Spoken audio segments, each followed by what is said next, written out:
Hello friends, welcome back to the my new video guys and my YouTube channel guys. Today friends we are going to talk about how can we change notification ringtone in our Oppo phone. Friends, you want to change your notification ringtone in your Oppo phone. So friends, how can you change? Today I will show you, I will tell you. So before starting video friends, first of all go and subscribe the channel guys. Click the bell icon and like the video. So friends, now let's see how can we change notification ringtone. Guys, we will on our phone setting guys. After on phone setting, guys, scroll it.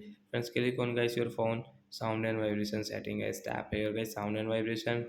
Then guys again scroll. Friends, you can see your notification ringtone. Guys, tap here. So which ringtone guys you like, guys, you can change from here, guys. So example for guys, we will click on guys this harp, tap here and again tap here, guys. Then we come back, friends. You can see notification ringtone will change.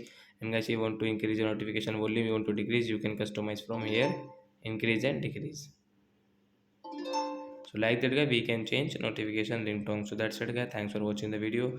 I hope friends have understood how to change notification ringtone in our Oppo phone. Bye guys.